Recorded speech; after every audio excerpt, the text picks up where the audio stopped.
Sejam bem-vindos à nossa aula de hoje do grupo de leitura Árvore e Folha, de J.R.R. Tolkien. Esse livro que nós estivemos lendo no último mês. Eu sou Claudine Bernardes e gostaria de me apresentar um pouquinho antes da gente seguir. Essa aula vai ficar gravada e vai estar disponível.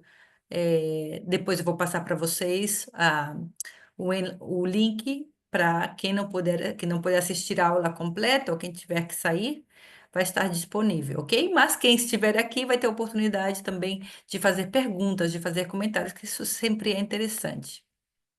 Então vamos lá.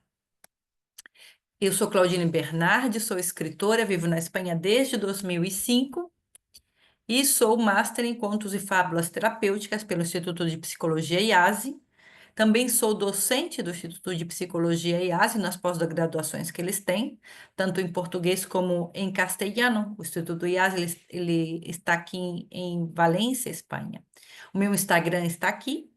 E esses são alguns dos meus livros. Eu tenho vários deles, mas esses aqui são alguns dos meus livros que estão publicados no Brasil. Lembrando que se vocês tiverem perguntas, vocês podem levantar a mão e fazer perguntas, ok? Esses dois livros aqui, Contos Expressão e Contos que Curam. O Contos que Curam é um livro, é um best-seller que foi publicado junto com as minhas alunas quando eu estive no Brasil, em 2018. O livro foi publicado em 2019 que são oficinas de educação emocional e terapia por meio de contos, com contos autorais. E depois, junto também às alunas do curso de Conto Expressão, nós lançamos o livro Conto Expressão, o poder terapêutico dos contos, onde aumentamos a parte teórica e também a quantidade de oficinas. E esses são álbuns ilustrados, escritos por mim. Seguimos. Então, gostaria de começar nossa aula de hoje com essa frase de Nelly Novaes Coelho: os contos de fadas fazem parte desses livros eternos que os séculos não conseguem destruir e que a cada geração são redescobertos e voltam a encantar leitores e ouvintes de todas as idades. Nós vamos nos centrar no, no ensaio, né, de Tolkien, que faz parte do livro. Aqui está. Vocês também devem ter Árvore e Folha, ok? Nós já tivemos uma aula anterior onde nós falamos sobre o conto A Folha de Cisco, né? Ou Folha por Nigel, ok? Dependendo da tradução, eu utilizo essa tradução, mas também existem outras traduções muito boas também. Essa aqui é uma delas, e está muito bem traduzido, mas existem outras traduções também desse livro. E como nasceu o ensaio sobre histórias de fadas, né? O ensaio sobre histórias de fadas, ele nasceu a partir de uma palestra proferida por Tolkien em 1939 na Universidade de St. Andrews, na Escócia, durante Andrew Lang Lecture, que é uma série de estudos de literatura dedicados a Andrew Lang. Andrew Lang é, é é este compilador de contos inglês. Ele tem diversos livros publicados, que são por cores, onde ele e a esposa dele, né? Isso é importante dizer, porque, porque muitas vezes não se faz menção à esposa, mas, na verdade, grande parte do trabalho era realizado por ela. E Tolkien sim que faz menção a ela no livro dele. Então, Tolkien foi convidado, né, nessa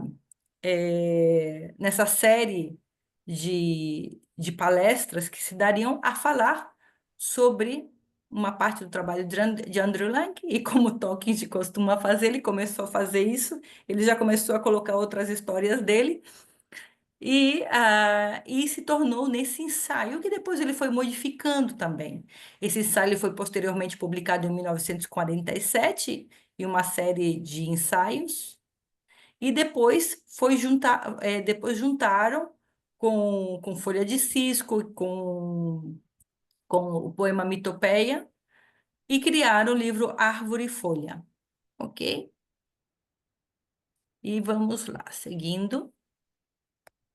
Então, o que são os contos de fadas? Autores como Nelly Novaes Coelho ou Vladimir Prop classificam Vladimir Prop. Quando eu falo de Vladimir Prop, estou falando da morfologia do conto de fada, que é esse, né, aqui, esse livro aqui, ok? Morfologia dos contos de fadas, onde se faz uma análise, ele faz uma análise profunda dos contos, das características dos contos, né? Então, classificam os contos de fadas como subgênero dos contos maravilhosos ou de encantamento. Esses contos apresentam narrativas compostas por fatos extraordinários, muitas vezes inverossímeis, com a intervenção de fórmulas mágicas, talismãs e objetos encantados. Um enredo costuma envolver uma busca, seja por riqueza, prazer, poder ou por um ideal, e manifesta-se em uma dimensão material, sensorial, social e ainda que fortemente simbólica, ok? Mas para nós, na verdade, para nós o importante é a definição de Tolkien, né? Porque é o que nós vamos estudar. Eu também gosto de trazer essa definição de Angela Carter. Esse livro dela não está publicado no Brasil, já estive buscando aqui na Espanha, assim que está publicado, é o livro dos Contos de Fadas, que é um livro interessante também. E diz que os contos maravilhosos, portanto, são feitos da mesma matéria que os sonhos, são compostos por símbolos que apelam ao ser humano em um nível inconsciente ou pré-consciente e que estão ao alcance de todos, além das línguas, culturas ou idades, e que também transcendem as diferentes épocas da história. Mas o que são os contos de fadas para Tolkien? Tolkien defende que é um erro definir os contos de fadas a partir da existência nele de fadas, desses seres maravilhosos que são as fadas, né? E por que isso? Tem uma definição, nesse livro aqui, não sei se vocês conhecem a esse autor, Jorge Luiz Borges. Eu tenho esse livro aqui eu uso muito porque é, esse livro onde ele traz vários personagens maravilhosos, né? De livros. O livro dos seres imaginários. Então, nesse livro aqui, ele fala, Jorge Luiz Borges, né? Ele explica que o nome fada está ligado à palavra latim fatum, que significa fado ou destino. Elas intervêm magicamente nos acontecimentos humanos. Já se disse que as fadas são as mais numerosas, as mais belas e as mais memoráveis entre as divindades menores. Então, não são limitadas a uma única região ou época. Os antigos gregos, os esquimós e os povos indígenas norte-americanos contam histórias de heróis que conquistaram o amor dessas criaturas fantásticas. Das aventuras são perigosas. A fada, uma vez satisfeita a sua paixão, pode causar a morte de seus amantes, né? Então, essa perspectiva ela é bastante diferente do que a gente conhece hoje em dia por fada, né? Esse ser tão singelo, pequenininho, que tenta ajudar. Vejam que eu trouxe para vocês como o que o Jorge Luiz Borges, né, trouxe sobre as fadas é bastante diferente desse ser imaginário que, é, que habita, esse ser que habita no imaginário popular hoje em dia.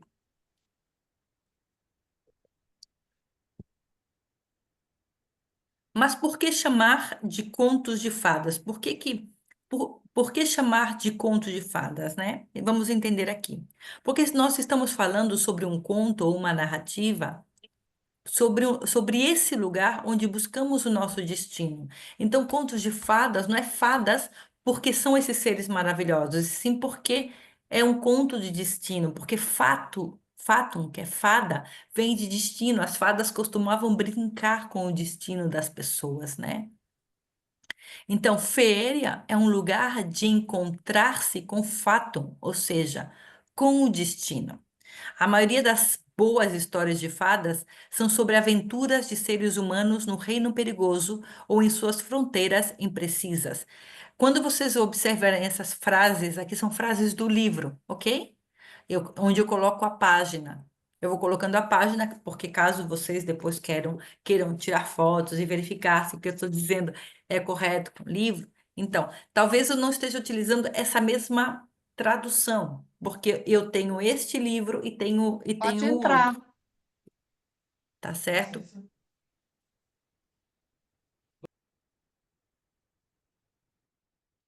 Então, dependendo da. Mas eu sempre vou colocar a página, e a página que vai sempre condizer a este livro aqui, a esta versão, ok? E seguimos.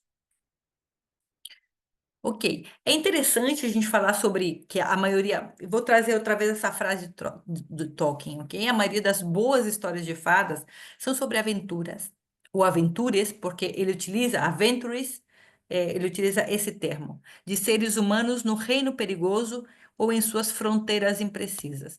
E aqui eu não posso deixar de pensar, quando lemos isso, e nesses livros aqui, ok? Ferreiro do Bosque Maior, que é este daqui. Onde está você? Ferreiro do Bosque Maior, está aqui. Aí, vocês estão apresentando. Eu tenho eles aqui, que é um livro pequenininho, ok? Na verdade, isso aqui é um conto, né? É uma narrativa curta, é um conto. Por exemplo, ah, O Senhor dos Anéis, inclusive o Hobbit, né? Não são contos de fadas, são histórias de fadas, ok? Porque são histórias mais longas que envolvem o mundo de féria, que envolve o mundo das fadas, né? Mas esse daqui, que são mais curtos, esses são contos de fadas, ok? Aí nós temos aqui Gillis da Aldeia, que para mim a tradução é Egídio, não é Gillis, é Egídio. Egídio, o granjeiro de Ham.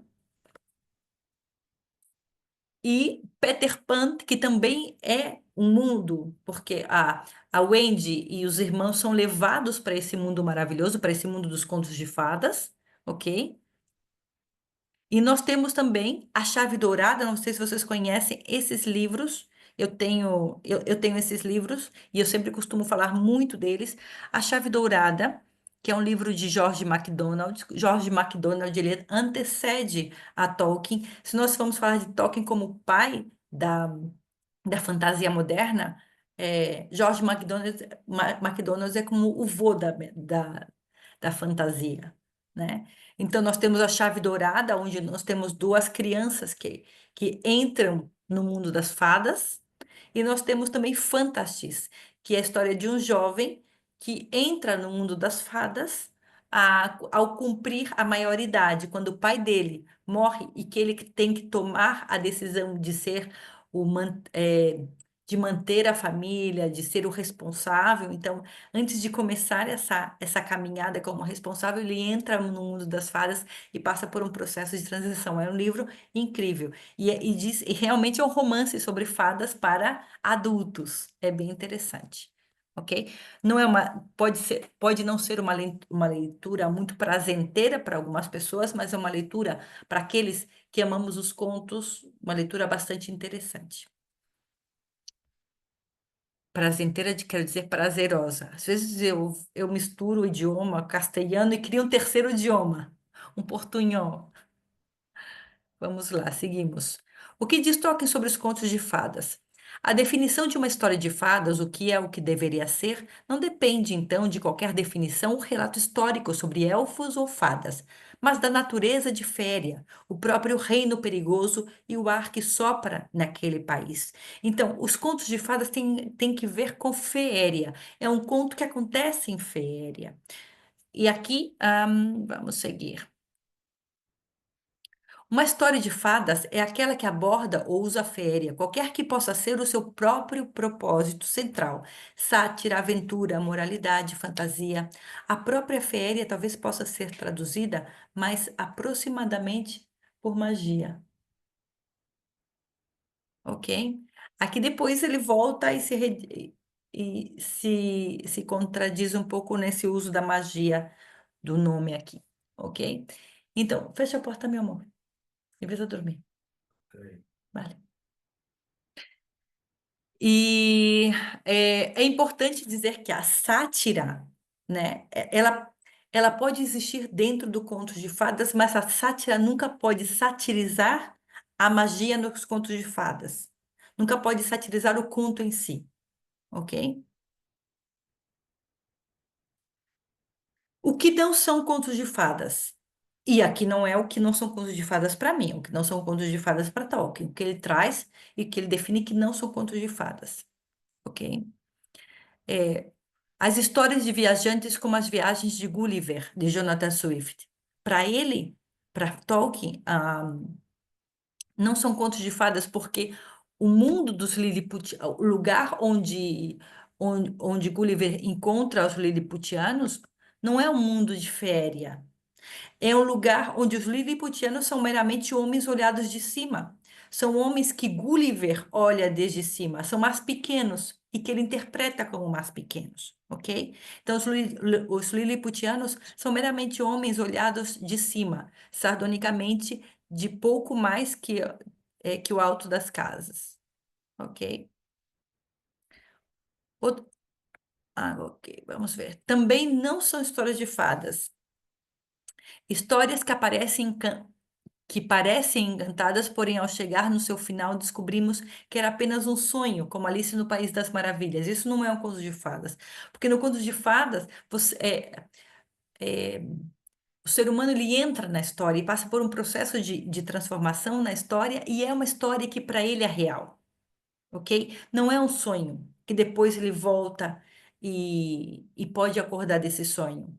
Inclusive, Tolkien diz que isso é uma forma de rir do leitor, ok? Não está bem fazer isso com o leitor, porque o leitor entra naquela história e depois chega, era só um sonho, não foi verdade. E isso não é bom dentro da concepção de Tolkien. Então, para ele, Alice no País das Maravilhas não é um conto de fadas.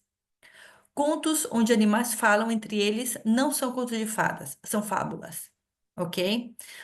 Feras, pássaros e outras criaturas frequentemente falam como homens em histórias de fadas verdadeiras. Então, o problema não é que os animais falam. Nós desejamos que os animais falem. E nos contos de fadas, os animais falam com os seres humanos. Então, existe esse ambiente de encantamento, esse ambiente feérico, onde o animal, ele é mais que um animal. Na fábula, o animal não é mais que um animal. Ele é um animal que fala, ok? E fala entre eles, e é moralizante. Os contos de fadas, eles não são moralizantes. Ainda que, por exemplo, Perrault quis colocar os contos de fadas dentro de um contexto moralizante, mas isso foi um adendo, algo que foi insertado, foi inserido nos contos de fadas por Perrault, mas originalmente não existia isso, ok? As origens das histórias de fadas. Tolkien estava em conta da dissecação dos contos de fadas a fim de encontrar suas origens. Um trabalho totalmente fastidioso e pouco proveitoso para a verdadeira função do conto. Então, essa análise, por exemplo, que, que Vladimir próprio faz dos contos, para Tolkien isso não é tão interessante. Como linguista, ele gostava de analisar linguisticamente os contos e observar a simbologia dos contos, mas não fazer essa análise tão analisando cada parte do conto. Para ele, isso não era algo proveitoso. Aqui trago um texto aqui de Bruno Bettenlein, do livro Psicanálise dos Contos de Fadas, aqui, ok? Que diz: o que interessa aos contos de fadas não é a informação útil sobre o mundo exterior, mas os processos interiores que têm lugar no indivíduo, ok? Então, não é tão interessante saber o que traz esse conto de ensinamento realmente. É o que traz de processo interior, Isso é o que é importante.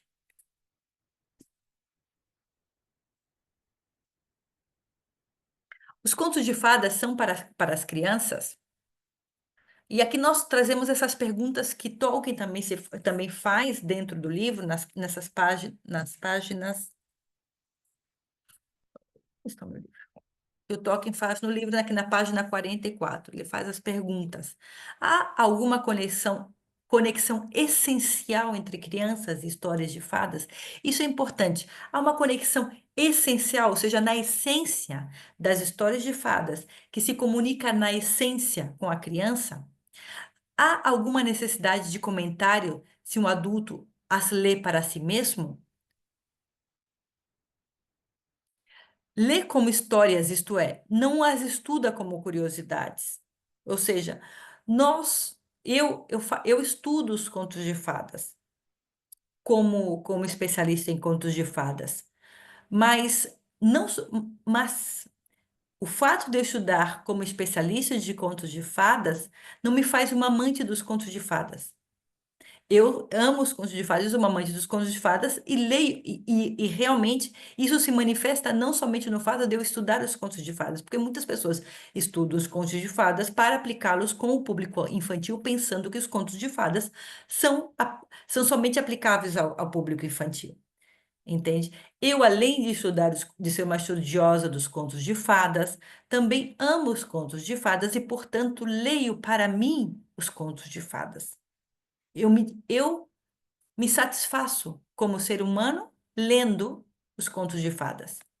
Isso que eu quero que se quer dizer, que um adulto, ele pode ler e se satisfazer com os contos de fadas. Não é algo essencialmente infantil.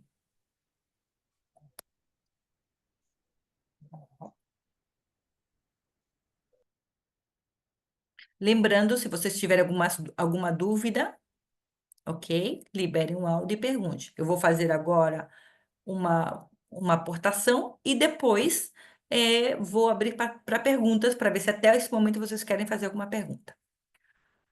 E aqui seguimos. Contos de fada são para crianças? Pelo menos ficará claro que, na minha opinião, histórias de fadas não deveriam ser especialmente associadas a crianças.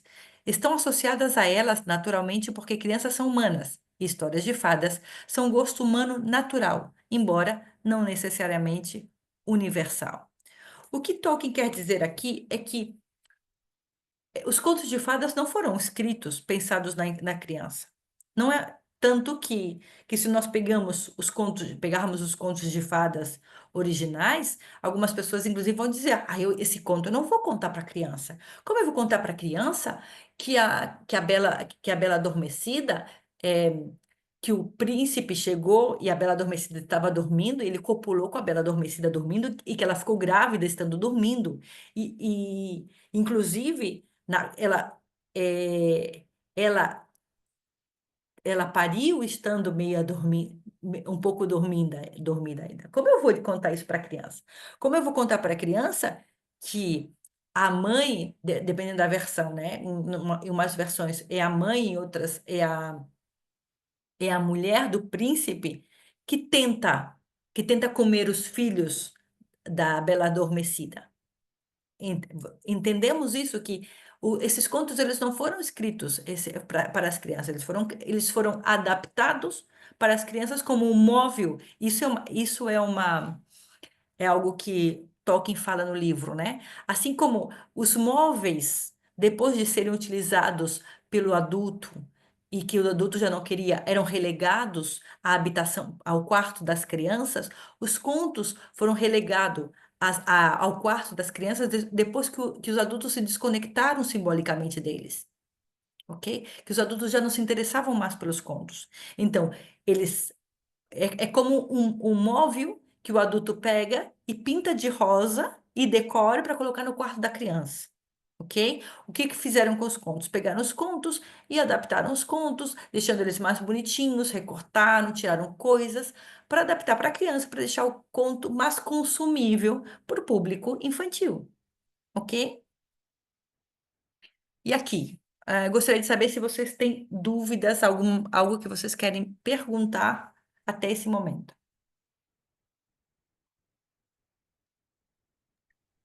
Claudine, você vai falar desse mundo primário e secundário? Sim, Ah, tá. Então, vou aguardar. Eu fiquei na dúvida sim, sobre esse sim. primário. Mas, E uma Claudine, pergunta Ok, desculpa, pode sobre continuar. venga, da André. Alice, né? Claro, ele está falando a opinião do Tolkien, né? Se foi um sonho, mas se ela saiu daquele sonho transformado, porque eu já li livros que é bem assim, tem toda uma função toda e no final a pessoa acorda. Mas ela acorda, mesmo aquele sonho fantástico, tem uma transformação interna, porque aquilo marcou. Será que Sim, sim, mas não é férias, porque férias é real, entende? É um lugar real. Não é um lugar que eu tenho eu chego lá, eu não tive que acreditar nele. Por quê? Porque assim, ó, depois nós vamos falar sobre a suspensão da incredulidade, ok? Quando você escuta um conto, você sabe que aquilo que está acontecendo ali é real dentro daquele mundo. No caso da Alice, não é real naquele mundo, porque não é real. É um sonho, não é real, entende? Então, eu não tenho que suspender a minha incredulidade, porque eu sei que aquilo é um sonho. Eu não tenho que pensar que o subcriador criou um mundo válido, porque não foi um mundo criado, é um sonho. E num sonho tudo pode acontecer. Eu já sei disso, entende? Eu não tenho que suspender a minha incredulidade, porque eu sei já, porque eu sonho e sei que no sonho tudo pode acontecer. E nos contos de fadas, não. Nos contos de fadas existe uma fé literária. Eu não estou todo o tempo dizendo, como é que o sapo se transforma, como é que o sapo vai se transformar em um homem? Eu acredito enquanto eu estou dentro deste mundo, o que nós vamos ver mais adiante. Agora, no caso da Alice, qual seria a resposta? Como é que ela pode ficar pequena? É impossível que ela fique pequena. Ela ficou pequena porque é um sonho. Entende? Isso é racional. Você entende? entendi. Ok. Uhum. Kátia, você queria fazer uma pergunta? Eu acho que isso é racional porque o conto coloca que isso é racional, né? O conto meio que direciona isso dessa forma, esse Sim. aí da Alice. Mas a minha questão era lá porque os irmãos Grimm, ele reúne esses contos todos, né? Ele vai reunindo.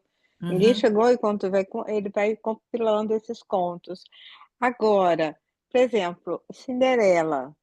Se ele está no mundo de férias, por que modificar essa história? Se aquilo ali existe enquanto está acontecendo. Então, ela é ou não é um conto de fadas, Cinderela? Cinderela é um Que conto de aí fica fadas. com. Por que que não seria um conto de Então, fadas? Quem então, mas modificou? então, pois é, os homens vão e modificam, né? Tá. Quer dizer, se ele foi compilado como era, ele não deveria, enquanto conto de fada, ser transformado. Não, Ser adaptado, porque tá esse é um problema da racionalização humana. ah, tá, Ok? O ser tá, humano tá. racionaliza e tenta buscar respostas, tenta transformar algo que foi criado com um simbolismo e dentro desse mundo mágico simbólico, ok? E tenta racionalizar esse mundo dando respostas racionais às situações que acontecem lá, fazendo com que a magia que acontece não é magia, ela é apenas um truque de magia. Pois é, mas, não, assim, na Cinderela, é o truque de magia? Porque, por exemplo, se o conto ele tá ali na íntegra, ele pode ser passado na íntegra e dentro dessa visão, né, que eu, mergulho dentro do conto, tá Uhum. perfeito. Quer dizer, o que é que faz que a gente sabe, né, assim, que vem a sociedade, a cultura, de acordo com a época também, eles vão introduzindo e modificando esses elementos. Mas você acha, enquanto Férias está ali, presente, que ele deveria ser transformado? Claro, Esse obviamente que da não. Cinderela? Não. Obviamente que não. Você A poderia não grande contar parte. para uma criança, mas é que nem Rapunzel também. Creio que tu estás falando não estás falando de Cinderela, estás falando da Bela Adormecida. Da que a gente ficou, que fica grávida, Que né? é a Que Bela copula com. Adormecida. Sim. Isso, da Bela Adormecida. As modificações realmente são para não ofender, ofender a criança, né? Ou seja, A trazer moral, a moral, mas eu não vejo isso um manter problema, o porque tabu. a criança, ela. O Mas que adulto é quem se poderia não ofende, ser contado para o adulto é que criança, tem né? dificuldade, o adulto é quem tem dificuldade de contar as coisas para a criança. Mas, obviamente, que esse conto ele não foi concebido para uma criança. Ele não foi É concebido para o isso que eu mundo acho que é infantil, importante. ok? Então, se ele não foi concebido para o mundo infantil, eu não tenho por que contá-lo para o mundo infantil, ok? E Certo. as modificações modificam o simbolismo também. Ok? Mas nós vivemos nesse mundo, a questão é essa, vão ter as modificações e nós temos que saber lidar com isso, ok? Mas é porque vai modificando, modificando, modificando, vai perdendo, Claro, vai, vai perdendo até o sentido da história, né? Que perde o você quer sentido, perde o transmitir já é conteúdo outra coisa. simbólico, E aí sim. agora a gente chega no que a gente está vivendo hoje, né? O lobo não pode, comer a vovozinha não pode, um É monte o de coisas politicamente assim, umas correto, aberrações. É, o tá politicamente bom. correto. Ok. Inclusive, Claudine, eu tô falando. Claudine, tem uma coisa também que se diz que se você acha que aquilo vai prejudicar a criança, é melhor não contar a história do que contar modificado. Sim, Porque, né, porque aí você vai deformar e não está contando porcaria nenhuma. E tem outra coisa, eu sempre ouvi a história lá da a Rapunzel, que quando era pequena, né? E aí falava dos filhos que ela teve, tudo bem, não precisa entrar em detalhes que ela trepou com o príncipe e tal, não entra em detalhes, só fala que era o exatamente. príncipe caiu. E a criança aceita normalmente, assim, ela teve filho com o príncipe. Exatamente. Pronto, acabou, não precisa entrar, né? Talvez Exatamente. agora tenham crianças que já estejam muito racionalistas, mas a criança que entra no encantamento aceita numa boa isso. E se não aceitar, não conta para ela. Pronto, não precisa estragar a história. Agora, deixa eu te perguntar uma coisa. Você vai mudar já para outro assunto? Não, não, É da pergunte. Alice de novo. Deixa eu falar de novo da Alice. Porque eu adoro a história da Alice. E eu acho o seguinte, eu acredito no coelho, eu acho que ele existe, eu acredito no chapeleiro maluco, eu acho que ele existe, eu adoro fazer aniversário, desaniversário todo dia. Então, para mim, aquele mundo existe. E simplesmente o que a Alice faz é, naquele mundo quadradão que ela sai quando vai com a irmã, ela desafia um sonho para não criar problema. Mas ela, para mim, a Alice acredita naquele mundo. Ela esteve naquele mundo mesmo. Ela caiu lá e de vez em quando ela vê. Então, Olha a minha diga. versão da Alice no País das Maravilhas. Olha o tamanho desse livro. Ele é um esse aqui, ó, para que vocês vejam. Esse daqui é o livro que nós estamos lendo. E esse aqui é a minha versão da Alice. Ele é muito grande, muito grande. Você também acredita no coelho? Eu Você acredito em acredita no tudo. chapéu? Para mim, eu acredito. Eu acho Não, que eu Na gosto. minha Eu versão, gosto. essa ideia do Ai, é que um lindo. sonho foi para acalmar os conservadores que não queriam coisas imaginativas para as crianças. Mas as crianças que são espertas sabem que aquele mundo existe, sim. Ótimo. Então, seguimos. Suspensão voluntária da descrença ou exímio artífice da subcriação literária? Ok? Aqui nós nos perguntamos: é uma suspensão voluntária da descrença ou é um exímio artífice da subcriação literária? E aqui nós vamos entrar no tema da subcriação. Mundo primário e mundo secundário. Nós vamos nos adentrar nisso. As crianças são capazes, é claro, de crença literária. Quando a arte do criador de histórias é boa o suficiente para produzi-la. Esse estado da mente tem sido chamado de suspensão voluntária da descrença, mas isso não parece uma boa descrição do que realmente acontece. O que ela está dizendo aqui, porque estava analisando a questão de se é para criança, não é para criança, a criança, obviamente, ela é capaz de uma crença literária, ok? Como o adulto também é capaz de uma crença literária.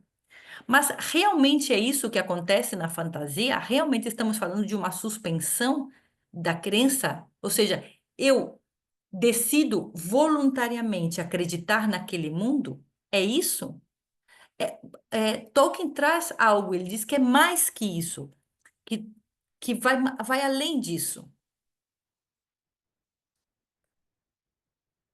O que realmente acontece, isso aqui está na página 48. O que realmente acontece é que o criador de histórias mostra ser um subcriador bem-sucedido. Bem-sucedido. Ele cria um mundo secundário que a sua mente pode adentrar.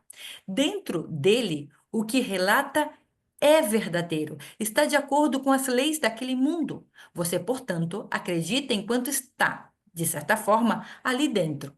No momento em que a descrença surge, o feitiço se quebra, a magia, ou melhor, a arte, falhou. O que ele está dizendo aqui? Ele está dizendo que o subcriador, vamos pensar, vamos entender primeiro o conceito de subcriação em mundo primário e mundo secundário, vale? Tolkien era um cristão devoto, ok? Ele acreditava que nós vivemos no mundo primário, criado pelo criador principal, pelo criador. Esse criador é Deus, ok? Então, nós vivemos no mundo primário, criado por Deus, que é o Criador. Como imagem e semelhança de um Deus criador, nós fomos dotados do poder de subcriar a partir da criação. Ou seja, nós somos subcriadores de mundos secundários. Esses mundos literários, esses mundos artísticos que nós criamos, é um mundo secundário criado a partir do mundo primário e a partir do poder de criar que Deus nos deu. Ok? Então, o autor, o criador de contos, na verdade, ele é um subcriador, ok? E como subcriador, se ele utiliza bem essa arte de subcriar, ele pode criar esses mundos fantásticos, esse mundo secundário, que é feéria, ok? De uma forma que, se ele criar muito bem esse mundo, quando o leitor ou ouvinte for colocado à disposição desse mundo, ele vai acreditar, porque tudo concorda. Que a fé literária, ela só acontece porque o subcriador, ele foi um exímio criador, ok? Porque quando o subcriador cria algo que gera ruído, o que acontece? O que acontece é que o leitor, o ouvinte, ele se desconecta porque tem um ruído. Por exemplo, eu sou assessora literária, vale? Isso realmente é verdade. Eu sou assessora literária, eu assessoro autores na criação de contos. Por exemplo, eu estou assessorando uma autora aqui na Espanha que está criando um conto. E eu expliquei para ela que, por exemplo, quando você cria a tua história, você tem que tirar tudo que é ruído, tudo aquilo que sobra na história. Porque se você coloca numa história, por exemplo, se numa história, que é um conto, que é relato breve, aparece uma arma, essa arma tem que ser disparada. Ela não pode aparecer simplesmente porque eu coloquei ela ali. Tudo que aparece tem uma função dentro do conto, ok? E se alguma coisa está descolocada dentro, não tem ordem, ou não está dentro das leis que esse mundo estabelece, o que vai acontecer? Vai gerar um ruído que vai fazer com que o leitor, o ouvinte, ele se desconecte desse mundo, porque ele diz, isso aqui não. Automaticamente, é como uma pedra de tropeço para a fé literária, entende? Por exemplo, imagina que eu acho que eu trouxe isso aqui na seguinte, vamos ver.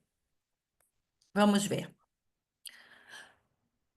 No momento em que a descrença surge, o feitiço se quebra, a magia, ou melhor, a arte falhou. O que falha é a arte. O subcriador, como artista, falhou e faz com que o leitor se desconecte desse mundo. Se eu concordei, ainda que inconscientemente eu perder a descrença, por que ela volta a surgir?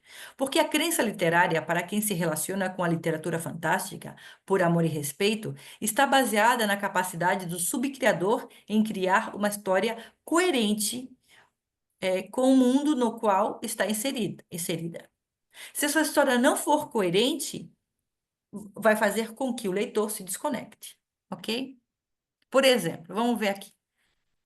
Aqui eu trago para vocês A Ética é esse livro aqui. Eu tenho ele nessa versão. Ok? No Brasil é essa daqui, A Ética ou a Lei de Féria. O livro se chama A Ética da Terra dos Elfos. Nos contos de fadas, uma felicidade compreensível depende de uma condição incompreensível. Se a caixa for aberta, todos os males escaparão. Ou seja, a caixa não pode ser aberta. O conto diz, a caixa não pode ser aberta. Se a caixa for aberta, todos os males escaparão. Se uma palavra for esquecida, a cidade perecerá. Esse é o tom dos contos de fadas, e, evidentemente, ele não é desprovido de leis nem fruto de pura liberdade. Ou seja, essas, essas leis não estão ali, essas condições não estão ali por qualquer coisa. Se, por exemplo, eu digo que a caixa não deve ser aberta e a caixa se abre, era uma condição no conto. A caixa não pode ser aberta. Mas a caixa foi aberta e não teve eh, nem, nenhum efeito. Então, inconscientemente, o leitor vai dizer: aqui tem um problema. Porque faz parte de féria que quebrar uma condição tem uma consequência. Se não existe essa consequência, então, o que aconteceu? O que aconteceu foi que o autor do conto, ele não foi um exímio subcriador, ok?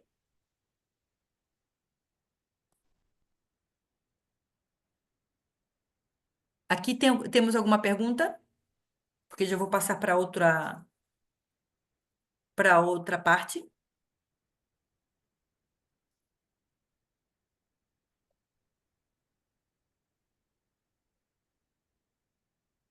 Ok. Agora nós vamos falar sobre valores e funções dos contos de fadas, segundo Tolkien. E nós vamos trabalhar com fantasia, é recuperação, não é recuração. Escrevi errado aqui. É recuperação, escape e consolo. Fantasia, recuperação, escape e consolo. Ok? Vamos entender primeiro o que é fantasia. Tolkien define a fantasia como a faculdade humana de criar mundos secundários, dotados de coerência interna, subcriação. Estamos falando de subcriação. Então, fantasia é subcriação, nos quais o maravilhoso pode ser verdadeiro dentro daquele mundo. Não se trata simplesmente de inventar coisas impossíveis. Não se trata de, eu vou criar um conto de fada onde vou colocar um montão de coisa. Não. Os contos de fadas para estar dentro de féria, existem umas leis, que são as leis dos contos de fadas, ok? Então, isso é importante. Não se trata simplesmente de inventar coisas impossíveis, mas de construir um universo crível em si mesmo, que desperte o assombro e a sensação de realidade. Quando você lê os contos de Tolkien, quando você lê, né, aqui, O Senhor dos Anéis, né? Quando você lê O Senhor dos Anéis, você vê que existe uma coerência dentro desse mundo. E isso é importante. Ele criou um mundo coerente, ok? E para isso ele teve que trabalhar muito com simbolismo, ele teve que fazer com que tudo fosse coerente. Inclusive, aqui, acho que não tenho o Silmarillion aqui, não estou com o Silmarillion. Quando você lê o Silmarillion, quando você lê, por exemplo, ele não conseguiu terminar de escrever o Silmarillion. Por quê? Porque era um trabalho gigantesco. Ok? O Silmarillion foi construído a partir de textos de Tolkien pelo filho dele, Christopher Tolkien, que também teve que estudar muito todo o trabalho do pai dele para fazer com que todo esse texto fosse coerente. Então, não se trata de criar coisas de forma, eu vou criar. Não, eu tenho que criar de uma forma muito coerente, porque se eu não criar de uma forma coerente, a fé literária ela não vai existir. Não vai ser aplicada, ok? Então, vamos ver o que diz Tolkien na página 62. A fantasia aspira à destreza élfica. A fantasia aspira à destreza élfica. A fantasia aspira à destreza élfica, o encantamento, e quando bem-sucedida, aproxima-se mais dele do que todas as formas da arte humana. Isso aqui, o que ele quer dizer aqui? O que é a destreza élfica? Para algumas pessoas, por exemplo, quando Sam chega lá onde está Galadriel, né? Chega naquele país dos elfos, ele vê o que eles fazem e diz: Isso é magia. Ele pensa que aquilo é magia. Por exemplo, a corda que Sam utiliza para uma corda que é criada pelos elfos, é uma corda que quando, por exemplo, Sam amarrou essa corda, ele pensava, essa corda não vai mais se soltar. Ele amarrou e baixou, ele fez um rapel e teve que baixar. Ele pensou, eu perdi a corda, né? Por quê? Porque no nosso mundo, uma corda você amarra, se não, se está bem amarrado, ela não vai se soltar. Mas quando ele puxou aquela corda, que ele tinha amarrado muito bem, a corda veio. É como se, com o pensamento dele, ele tivesse dito: vem corda, e a corda veio. E para ele aquilo era magia. Mas o que Tolkien diz, que para alguns parece magia, na verdade não é magia, é apenas uma destreza. Os elfos, eles conseguiam criar coisas que para os humanos pareciam magia. Por exemplo, Legolas, quando caminha, quando a Companhia do Anel está onde tem neve e todos estão quase soterrados na neve, Legolas, ele consegue caminhar sobre a neve. Se você vê a pessoa caminhando sobre a neve, o que que você diria? Essa pessoa é mágica, não é verdade? Ela está utilizando a magia, mas não é magia, é destreza élfica. Quando vemos, por exemplo, e agora vamos para um texto bíblico. Nós vemos a Jesus caminhando sobre a água. Isso não é magia, é a destreza que Jesus, como criador do mundo, tem sobre o que foi criado. Entende? Ele pode caminhar sobre as águas, por quê? Porque ele é criador. Ele é o verbo. O verbo o quê? É a criação. É o criador do mundo. Então, ele pode utilizar a destreza dele como criador do mundo para submeter a criação. Tanto que ele manda que a tempestade pare e a tempestade para. Ok? E aqui depois nós vamos entrar no que é magia. Então, o encantamento ou a destreza élfica não é magia, é destreza. E essa destreza é a destreza que o subcriador tem na hora de criar o conto. Isso não é magia, é encantamento, é o uso desse potencial que o ser humano tem, que é o potencial criativo, ok? Bem, e seguimos. Fantasia. A fantasia é uma atividade humana natural. A fantasia continua sendo um direito humano. Fazemos em nossa medida e em nosso modo derivativo, porque somos feitos, e não somente feitos, mas feitos à imagem e semelhança de um Criador. E como subcriadores, nós somos, nós temos potencialmente a fantasia dentro de nós, ok? E isso também aparece lá no Silmarillion, lá na canção dos Ainur, na canção de criação, quando os Ainur criam a partir do criado. Ou seja, primeiro, Eru é o deus da mitologia de Tolkien. Eru ou Ilúvatar. Tolkien tinha a grandiosidade de criar, para uma mesma pessoa ter um monte de nomes diferentes. Então, o deus da mitologia de Tolkien é Eru ou Ilúvatar. Então, Eru, ele cria uma canção e projeta essa canção para os Ainur, que são outras divindades. E os Ainur, eles cocriam com Ero essa canção, eles vão compondo com Ero essa canção, mas a partir da proposta de Ero, não por eles mesmos. Então, depois de criar a canção, Ero diz: Eia, seja feito. E o mundo é criado. Ok? É maravilhoso. A canção dos Ainur, ok? É incrível, é tão bonita. Essa parte é maravilhosa. Ok? Então, algumas de vocês me perguntaram, me pediram para eu trabalhar o tema de magia. O que que é magia? Então, nós vamos trabalhar o que é a magia. ok? Para Tolkien.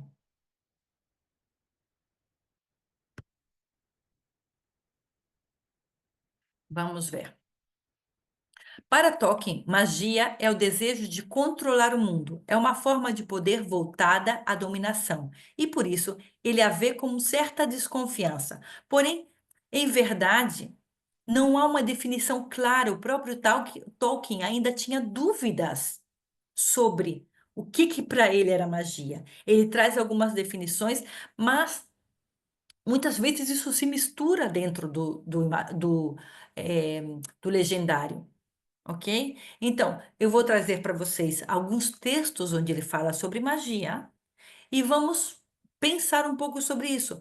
Mas isso, na verdade, como subcriador e como um ser finito que ele era, imagina, criar tanta coisa como ele criou e ter tudo bem definido é impossível.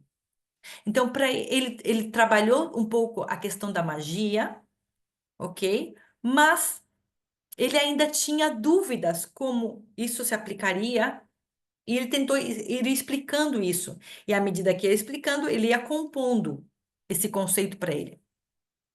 A magia, isso está na página 62. A magia produz ou finge produzir uma alteração no mundo primário. Não importa quem se diga que a pratique, fada ou mortal, ela permanece distinta, não é arte. É sim técnica. Seu desejo neste mundo é poder, dominação dos objetos e vontades. Ok? Então, nesse mundo secundário, a magia, ela é a dominação. Ela é a dominação da natureza. Ok? Ela é a dominação da natureza. Com com o intuito de dominar, não com o intuito de subcriar, com o intuito de dominar. Mas é importante dizer que, para Tolkien, a magia ela não é boa ou má em si mesma, tá certo? E isso ele explica aqui nesse livro que são as cartas de Tolkien. Nesse livro aqui, ó, esse calhamaço aqui, ele explica isso. Lá na carta 155, ele fala isso aqui, ó. Nenhuma das duas, e aqui ele está falando. Eu vou abrir aqui, porque ele está falando.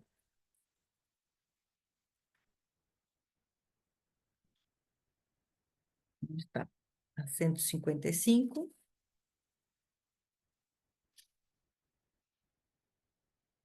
Onde está você, minha filha?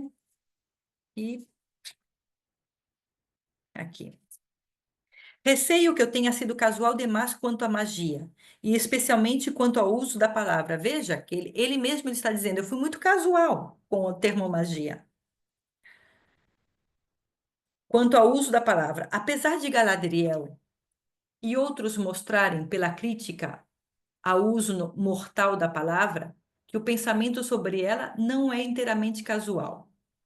Depois disso, ele segue. Não pretendo me envolver em qualquer discussão sobre se a magia, em qualquer sentido, é real ou realmente possível no mundo. Está falando desse possível no mundo primário, ok? Ele está dizendo, eu não vou discutir se existe magia no mundo primário, estou falando do mundo secundário. Mas suponho que, para os propósitos da história do mundo secundário, alguns diriam que há uma distinção latente, tal como certa vez foi chamada a distinção entre magia e goitéia. Goitéia é feitiçaria, ok? É mais a parte, é mais feitiçaria, aquela parte negativa da magia, ok? Aqui. Mas suponho que, para os propósitos da história, alguns diriam que há uma distinção latente, tal como certa vez foi chamada a distinção entre magia e goetéia. Galadriel fala dos engodos do inimigo. De fato, ou seja, quando fala dos enganos eh, que o inimigo aqui pode ser Morgoth, por exemplo, que foi o primeiro inimigo, ok? que utiliza a magia, mas de uma forma negativa, ok? De fato, mas a magia podia ser e era considerada boa per se, e a goité é má. Nenhuma das duas nesta história é boa ou má. Ou seja, dentro do Senhor dos Anéis, não existe magia boa e magia má. O que há é o uso dela. Os dois lados usam ambas, mas com motivos diferentes, ok? Os dois lados usam a magia, mas com motivo diferente. A magia é uma característica natural daqueles que a possuem, não é algo sobrenatural. É como a potencialidade colocada em uso. Por exemplo, aqui, quando a comunidade do Anel está na neve, quando eles têm frio, eles dizem: Gandalf, acende um fogo. O que Gandalf responde? Com o que eu vou acender fogo? Eu posso, eu posso produzir fogo com a magia. Mas eu posso produzir a partir de algo que potencialmente possa se incendiar, ok? O Gandalf não podia fazer com que a neve pegasse fogo, porque a neve potencialmente não se incendeia, ok? Ele podia acender fogo com a madeira. Por quê? Porque a madeira, naturalmente, é potencialidade da madeira é, pegar fogo, ok? Então, isso é a magia no Senhor dos Anéis. Aquilo que pode ser, pode chegar a ser feito com magia. Aquilo que não, não. De qualquer modo, uma diferença no uso da magia nessa história é que ela não é obtida pelo saber ou por feitiços, mas é um poder inerente, não possuído ou alcançável pelos homens como tais. Os homens, eles não possuem magia no Senhor dos Anéis. Por quê? Porque eles não fazem, eles são seres distintos da criação, ok? Então, aqui, voltando para Gandalf, ele manipula o poder da natureza, nesse caso, da madeira de arder, ok? Por quê? Porque Gandalf é um, é um Maiar, ele é um ser celestial, ok?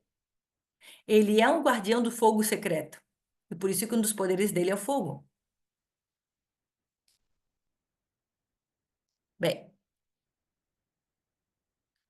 fantasia versus magia.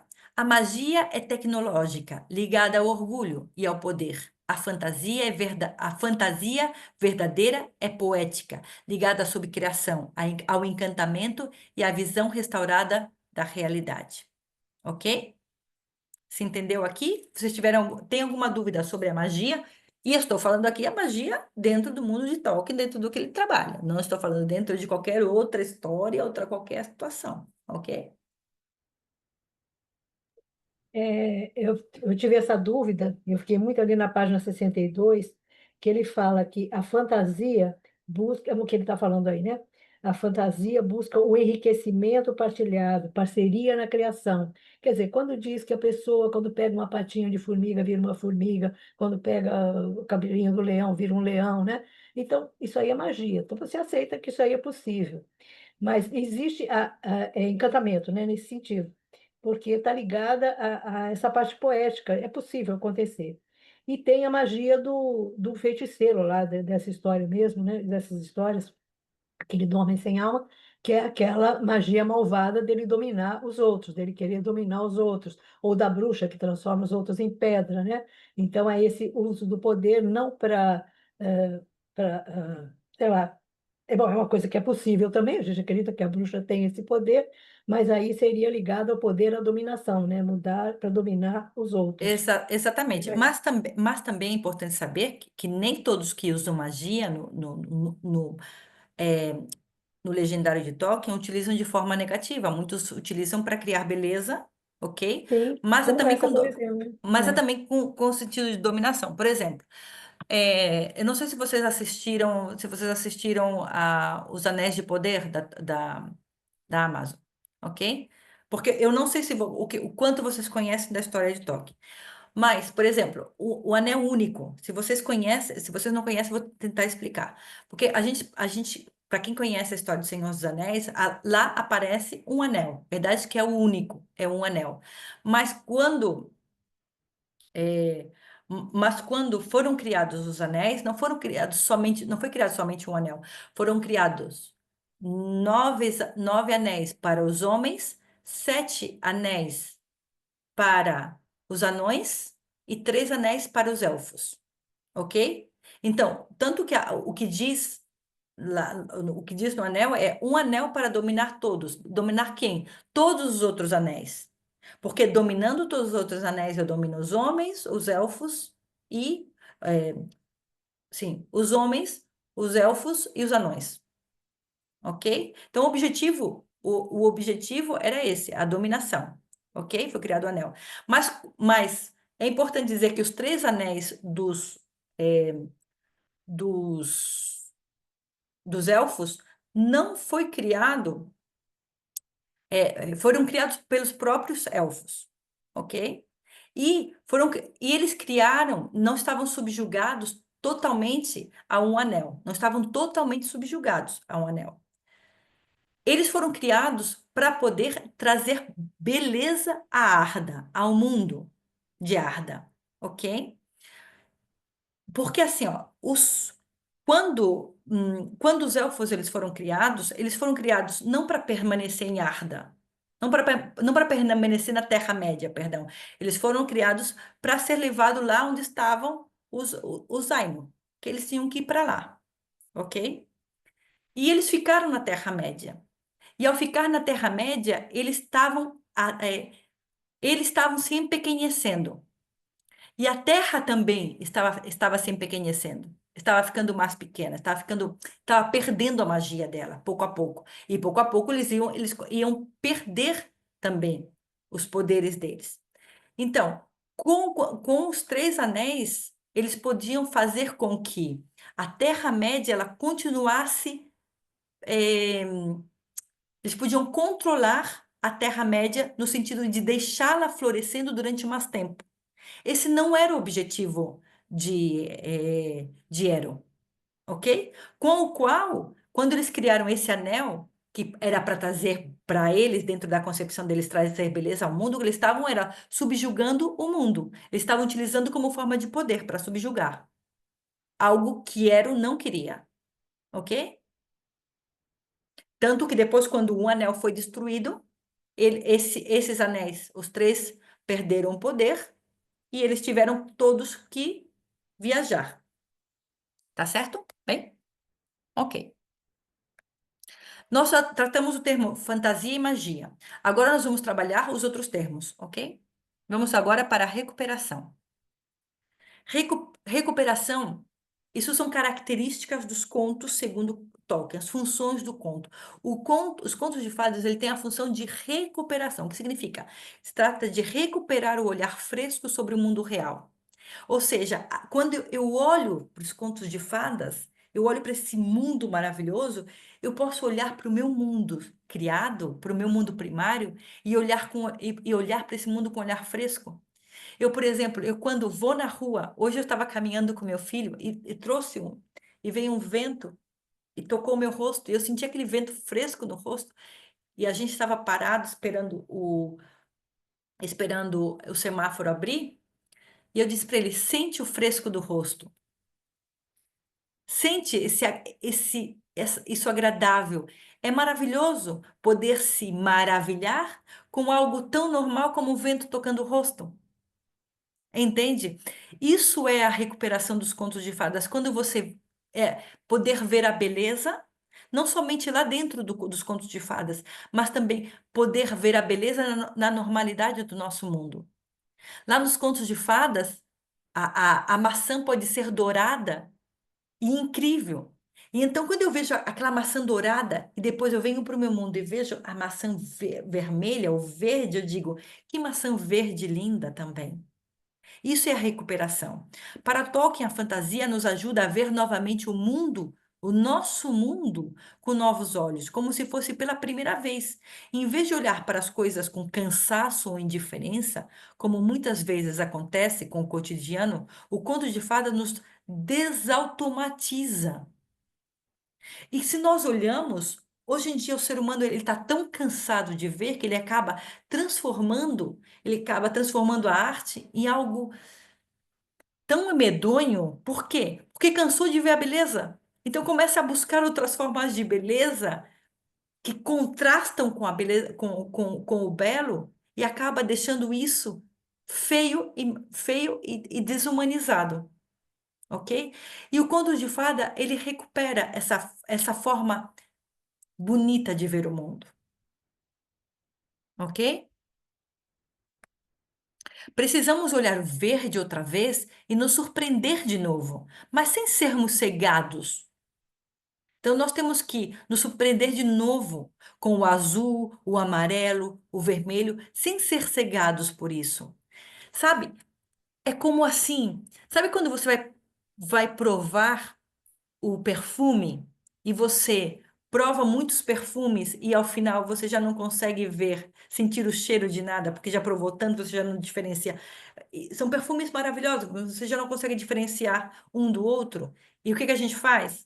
Eu tenho que cheirar o que colocam para nós? Colocam o café para cheirar o café. É como resetear para voltar a sentir aquela outra beleza outra vez. Pois os contos de fadas têm como essa função do café. Ele nos reseteia para poder voltar a olhar para o mundo primário com beleza e encantamento. Quem consegue entrar no mundo das fadas da forma correta, consegue voltar para o mundo primário e se maravilhar com o mundo primário. Porque o mundo de Féria não é um mundo para nós vivermos lá. E isso, gente, de onde está esse livro aqui?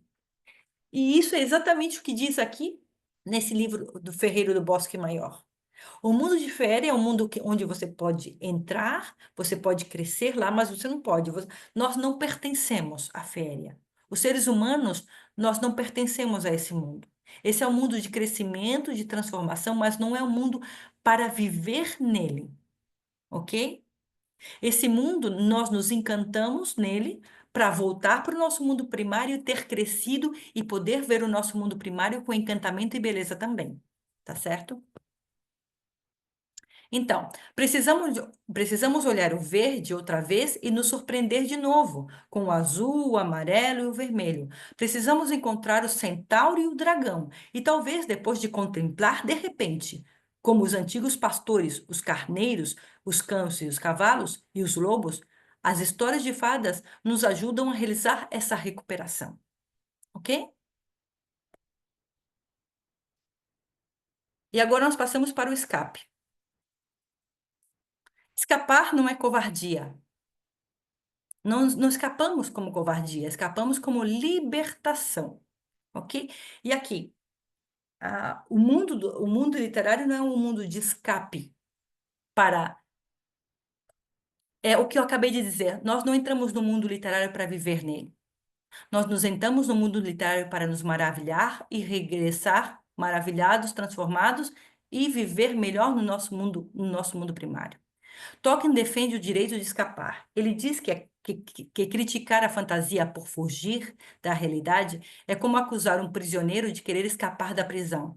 A fantasia permite escapar do tédio, da opressão, da tirania e até mesmo da morte. Mas é uma fuga criativa e imaginativa, que não nega a realidade, mas oferece o alívio e a resistência espiritual. Não se trata de negar a realidade, se trata de reconhecer a realidade, mas de saber que eu posso entrar no mundo da literatura para crescer e para me maravilhar, para escapar da mortalidade. Aqui vamos ver o que Tolkien diz na página 68. Porque um homem deveria ser desprezado? Por que um homem deveria ser desprezado se, encontrando-se na prisão, tenta sair e ir para casa? Ou se, quando não pode fazê-lo, pensa e fala sobre outros assuntos que não sejam carcereiros e muros de prisão, o mundo exterior não se tornou menos real porque o prisioneiro não consegue vê-lo. E é o que fala, isso é o que fala Tolkien. Ou seja, existe um mundo, existe algo mais. E o mundo de fantasia nos dá essa possibilidade de ver esse algo mais que agora nós não podemos ver porque nós estamos dentro da nossa mortalha humana. Entende?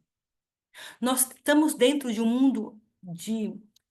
A nossa mortalidade nos impede de ver a maravilha da eternidade. Ok? Mas quando nós entramos nos contos de fadas, nós podemos nos conectar com esse resquício de eterno que se projeta nos contos de fadas. E podemos nos conectar com a eternidade também. Ok? Então, o maior escape, segundo Tolkien, é o escape da mortalidade. Buscar o foram felizes para sempre, esse sempre da imortalidade.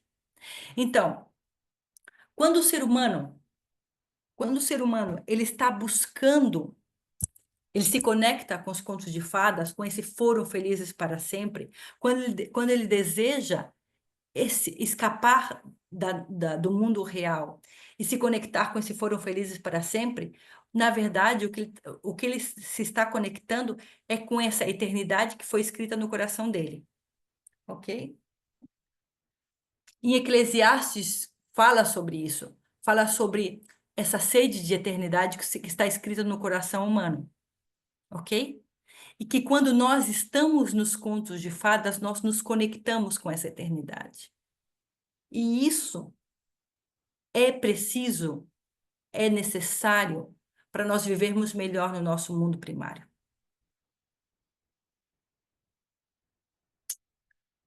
E seguimos, e agora nós falamos sobre o escape, ok? E nós vamos falar sobre o consolo, ou a consolação.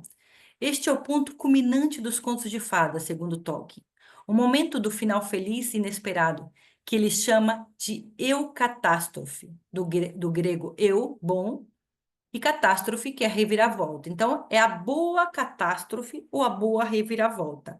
É um desfecho redentor, que traz esperança mesmo em meio ao desespero. Não se trata de negar a dor, o sofrimento. Isso é importante. Algumas pessoas dizem, mas isso é escapismo, os contos de fadas são escapistas. Não, porque nos contos de fadas existe dor e desesperação. Não é algo edulcorado, não é algo. Os contos de hoje em dia são edulcorados, que trazem que tudo é bom, tudo é bonito, ninguém se transforma. Se vocês verem os contos, nos contos atuais, os contos atuais são uma brincadeira. Ninguém se transforma, ninguém se modifica. Os contos de fadas, não. Nos contos de fadas tem morte, tem, tem maldade, tem coisas muito difíceis eh, de, de lidar. Estão ali dentro. Tem sofrimento nos contos de fadas, ok? Mas também tem esperança. E isso é importante. É um desfecho redentor que traz esperança mesmo em meio ao desespero. Não se trata de negar a dor ou o sofrimento, mas de mostrar que há luz no fim da escuridão, que apesar da dor e do sofrimento existe luz, algo profundamente ligado à visão cristã da realidade.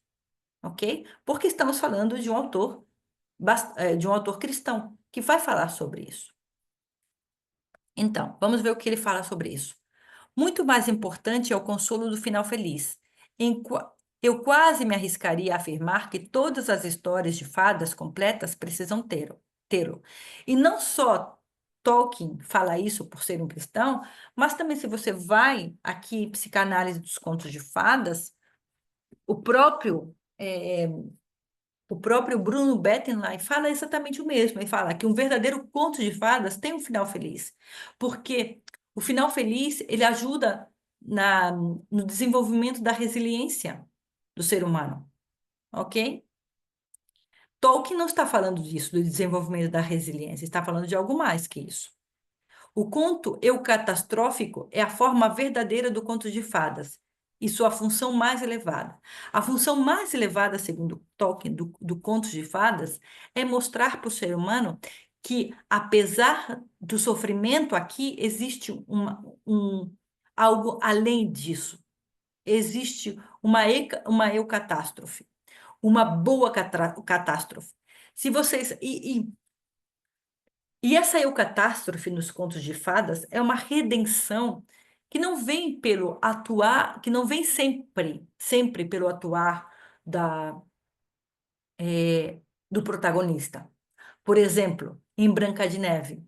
Branca de Neve, ela, o que ela faz, né? Ela vai deixando que a bruxa faça uma coisa com ela, faça outra coisa até que ela morre, né? E o que acontece? Vem a eucatástrofe. É algo que ela foi salvada por algo fora dela, fora da atuação dela. Vem o príncipe, passa por ali, vê ela, passa, né? Ele já é uma boa catástrofe, algo inesperado que venha um príncipe que passe por ali, que encontre ela, se apaixone por ela e que além disso está ali. E olha só, e não é um beijo, gente, porque ela não acorda com beijo, nós sabemos disso, né? Que a Branca de Neve ela não acorda com beijo. Os serventes do príncipe pegam um caixão para levar, pedem autorização para os anões, pegam um caixão para levar. Um deles tropeça, ao tropeçar, o caixão cai, golpeia, e o que acontece? A maçã que está na garganta da Branca de Neve sai e ela acorda, ok? Isso não é uma catástrofe, é algo que é completamente, está fora da atuação do protagonista ou dos protagonistas. Dentro da história de Tolkien, nós temos uma situação muito interessante. Temos duas situações, né? No meio da história, nós vemos que, por exemplo, não, por exemplo, não no Senhor dos Anéis, mas no Hobbit, quando, quando eles estão fugindo, vêm as aves do céu, as aves, perdão, as grandes águias, né? Pegam eles e salvam eles. Eles estão a ponto de morrer. Os anões eles estão lá tudo em cima das árvores, né? E ali com os lobos e com todos ali tentando matar eles, os anões, e está ali também Gandalf, e vem as águias e salvam eles, ok? Isso é uma catástrofe. Veio essa redenção que está fora da realidade deles. O que acontece com Frodo no final do Senhor dos Anéis? Isso é beleza. Frodo, ele vai com Sam para jogar o anel lá no Monte do Destino, ok? Para derreter o anel. E quando ele vai tirar o anel, o Frodo diz: Eu não vou tirar o anel, eu vou ficar com o anel. E quem aparece nesse momento? Aparece Gollum. E Gollum aparece, e essa é o catástrofe. Gollum aparece e arranca o dedo, mordendo, arranca o dedo de Frodo, pega o anel e cai. E ao cair, ele destrói o anel.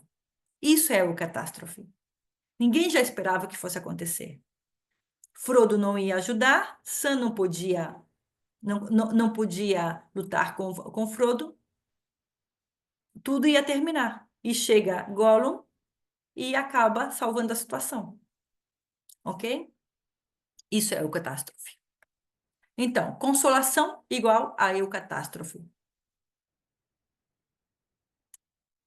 O sinal de uma boa história de fadas do tipo mais elevado ou mais completo é que não importa quão desvariados sejam seus eventos, quão fantásticas ou terríveis as aventuras, ela pode proporcionar à criança ou ao adulto que a escuta. Quando chega a virada, uma suspensão de fôlego, um batimento e o ânimo no coração próximos a lágrimas. Isso é o catástrofe. Traz esse sentimento. E agora? Consolação igual a eucatástrofe igual a evangelho. Mas, na eucatástrofe, enxergamos numa breve visão que a resposta pode ser maior. Pode ser um lampejo longínquo ou eco do evangelho no mundo real. Está na página 78. O nascimento de Cristo é a eucatástrofe da história do homem. A ressurreição é a eucatástrofe da história da encarnação. Essa história começa e termina em alegria. Ela tem preeminentemente a consistência interna da realidade. Ok? O que ele está dizendo? Está dizendo que nos contos de fadas existe um eco desse evangelho, dessa eucatástrofe que faz parte da história do ser humano. Então, eu acho muito bonita essa parte. O nascimento de Cristo é o catástrofe da história do homem. Ou seja, o homem estava estava perdido, ok? Estava perdido e veio Cristo e entrou na história do homem. Veio essa boa, essa boa catástrofe que modificou a história do homem. E, por outra parte, a ressurreição de Cristo é a eucatástrofe da história da encarnação. Cristo encarnado morreu e, ao final, ressuscitou. Isso é uma eucatástrofe. Essa história começa e termina com alegria. Ela tem preeminentemente a consistência interna da realidade. Ok? Então, agora abrimos para perguntas.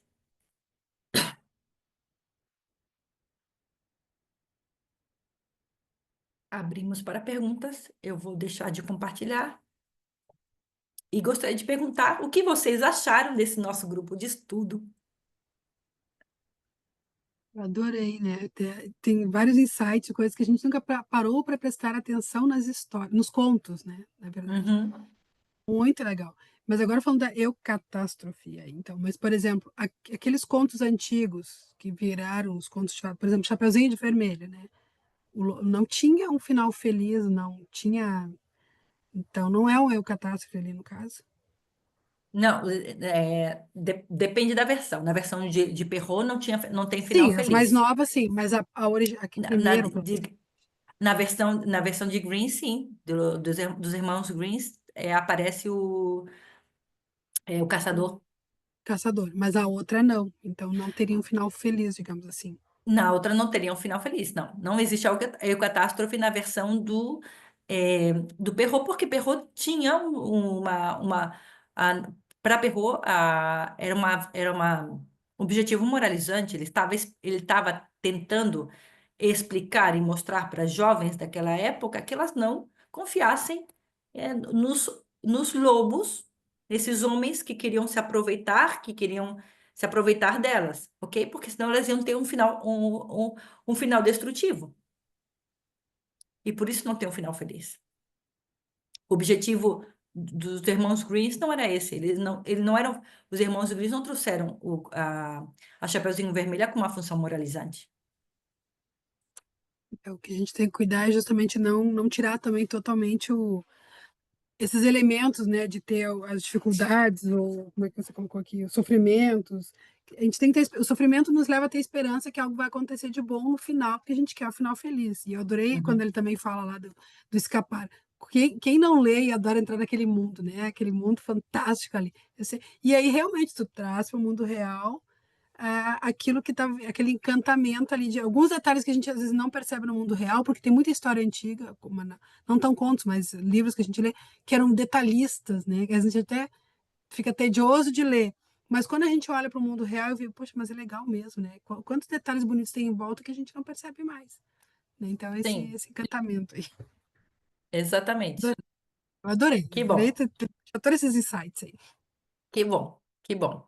Quem mais quer fazer algum tipo de comentário? Pode ser sobre o que eu acabei de explicar agora, ou pode ser sobre o grupo de estudos, o que gostou, o que aprendeu. Ó, eu estou com É, a minha camisa do Senhor dos Anéis. I am no man. Meu colar do anel. Eu não sou homem, eu não sou, que é uma frase que é o Diz no Senhor dos Anéis, ok? É lindo. Antes, quando está lutando com os Nazgûl, com o rei bruxo. I know not man, ela diz, né? I know Aham, man, como é que é? Adoro exatamente, eu também não aquela sou frase. um homem. Maravilhoso. Oi, olá. Primeira vez que eu Olá, participei do grupo. Foi um momento de gratidão. Adorei, viu, Claudine? Eu sou que da bom. Paraíba, eu sou de João Pessoa. E aí, que bom. Fiquei muito feliz, né? Muito profundo suas reflexões, né? E aí eu vejo o quanto eu tenho que aprender, viu? Tenho que correr para o seu curso, gente. Venha para o Muito curso, venha bom. para o curso. Gratidão aí por todas essas reflexões muito profundas. Eu imagino que deu muito trabalho, mas eu estou amando, viu? Que Ai, bom. que Quero bom, participar mais, quero participar mais. que bom. O próximo grupo de estudos que eu quero fazer é o grupo de estudos que vai envolver, como eu já disse antes, o Ferreiro do Bosque Maior. Eu quero falar sobre a renovação dos contos de fadas. Porque esse é um tema que eu estou escrevendo um novo livro e quero tratar nesse livro esse tema, então quero abordar, né, a renovação dos contos de fadas. E mas vamos criar um outro grupo de estudos aí interessante. É, Eu achei ótimo, Claudine, maravilhoso. que bom, Foi muito Kátia. bom, né, mergulhar com você e com o grupo nesse livro que, assim, maravilhoso. Assim, a gente realmente vê quanto que a gente tem que estudar, né? Quanto que é profundo, até por essas nuances, né? Temos aí o Perrault, o Grimm enfim, outros teóricos também, para a gente saber aonde a gente está pisando, o que que a gente está passando. Então, assim, acho que é um lugar também de muito cuidado, para a gente, até para poder trabalhar, é assim, demanda muito estudo. É assim que Uhum. eu vejo, né? Quer dizer, eu li esse livro, assim, me encantei, né?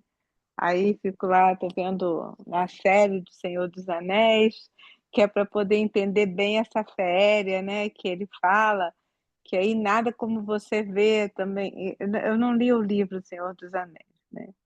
Mas, assim, vendo a série, a gente vê que é um outro mundo, né? E a gente se Sim, encanta, né? Tem todo esse encantamento. E é isso, né? É um lugar, é distante. E acho que, como você colocou aí o final, né, da Consolação, esse início também, né? Quando o autor coloca sempre a gente num lugar que não tem tempo, que es- não tem tempo, no local também que a gente não conhece. Ali a gente já se transporta mesmo para esse mundo, né? Que, voltando aí no caso da Alice, no País das Maravilhas, não existe isso, né? Não era uma vez que isso aconteceu. sim. É isso? É, eu gostaria também de comentar com vocês que, assim, é, que entramos nos contos de fadas com um olhar analítico também, estudando, eu estudo muito os contos de fadas, nós, nós não podemos fazer isso sempre, ok? É muito importante que quando nós lemos, quando eu me sento para ler um conto de fada, eu devo sentar e ler com esse olhar de encantamento, com o olhar da criança, tá? Não com esse olhar de quem estuda sempre. Isso não é bom, ok?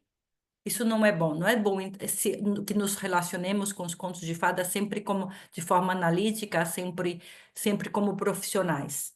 Quando nos sentemos para ler os contos de fadas, devemos sentar-nos para ler como quem desfruta dos contos, como amante dos contos de fadas. Isso é importante, porque senão o conto ele não vai fazer o caminho que deveria fazer dentro de nós também. Tá certo? Então, esse é o meu conselho para vocês. Desfrutem dos contos de fadas como quem está lendo eles pela primeira vez. Vejam o que o conto fala com vocês, desfrute, se embeleze com eles, né?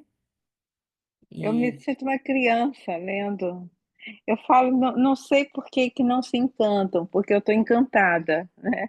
Eu sempre fui encantada com os contos de fada, com as histórias, se não fosse conto de fada também, eu acho que eles sempre me libertaram na vida, desde a minha infância, né?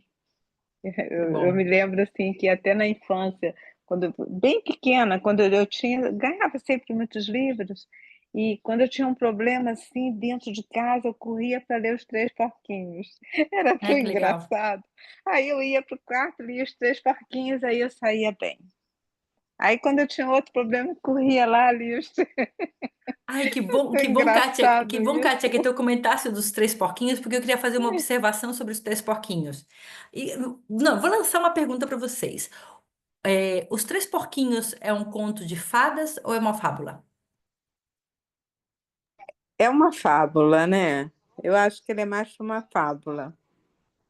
É confuso, eu acho que é confuso, mas eu acho que é mais que uma fábula. A Valéria está dizendo que é fábula? É isso, Valéria? Sim? Vamos ver, quero ver aqui o pessoal aqui. O que que vocês me dizem? Onde é que vou colocar aqui Porque para ver eu quero ele ver trata de uma questão muito que a gente pode se transportar como se estivesse da vida real, né? Tá vivendo aqueles dramas, aquele dia a dia, não sei. Mas para fábula. mim é confuso. Ele Valdirene que tá agora lá e tá fábula. cá. Tá. Eu acredito que seja também a fábula mesmo, porque ele traz, né, a questão da moral no final da história. Só se mudou, né? Se tiver algo que venha mudar e transformar em um conto, mas olhando assim, as características, a gente acredita, né? Eu acredito que seja uma fábula. Hum, E não há interação com os humanos, né? Era Não isso há que eu ia. interação com os humanos. Não então, existe. Eu me Mas pego eu acho agora que essa não é a questão, né? com uma fala do Tolkien, logo lá no começo. Para ser feéria, para ter fada, tem que ter o homem. Se não tem o homem, não é feéria. tá. Ok. Se nós, agora eu vou dar a minha opinião, ok? É, se nós analisarmos os três porquinhos de forma isolada, ele é uma fábula, ok? Mas os três porquinhos, ele não é um conto que ele está só. Nós temos um personagem que aparece nos três porquinhos, Hum, aparece também nos sete cabritinhos e aparece também beleza. na Chapeuzinho Vermelho, que é o lobo mau. Então, se eu olho os três porquinhos e os sete cabritinhos, tal qual, eles são fábulas. Mas se Féria és o mundo e existe um personagem que coabita esses três contos, que se move nesses três contos, onde ele está se movendo? Ele está se movendo em Féria, ok? E esse lobo mau, ele fala com a Chapeuzinho Vermelho, ele fala com a vovozinha. E, porque estamos de acordo que Chapeuzinho Vermelho é um conto de fadas. Estamos de acordo, não é verdade? Se Uhum. Chapeuzinho Vermelho é um conto de fadas e o Lobo Mau faz parte de Chapeuzinho Vermelho, e esse mesmo Lobo Mau aparece nos Sete Cabritinhos e nos Três Porquinhos, ele está caminhando por distintos lugares de féria. Em um desses lugares estão os Três Porquinhos, outro está os Sete Cabritinhos e outro está a Chapeuzinho Vermelho. Ele vai buscando comer quem ele puder. Então, se nós correlacionamos esses três contos, então eles estariam dentro de féria. Pelo mínimo denominador comum. Quem é o mínimo denominador comum? Alcatéia ovada. Exatamente. Ok? Essa é a minha percepção, ok? Estudando eles, eu tenho essa percepção e essa é a minha opinião. Não digo que os que têm outra percepção estejam equivocados. Eu tenho essa. Ele fica no meio ali, né? A gente fica divagando. É um, é outro, mas que bom ouvir tua opinião. Mas é isso, porque acho que até o Tolkien ele fala, né? Ou algum outro autor que eu tenha visto que essa coisa do lobo, né? Que está permeando um conto, outro e outro, e aí pode fazer essa ligação. Não sei se foi você em alguma aula que falou. Autor, o Tolkien não fala sobre isso. Não é Tolkien, Beten né? lá em Talvez outra tenha sido forma. você mesmo em alguma aula. Então, alguma outra pergunta, algo que vocês queiram, alguma dúvida que ficaram? Porque nós já estamos terminando. Eu vou compartilhar, ok. Eu vou parar aqui a gravação primeiro. Tá certo? Está para pausar.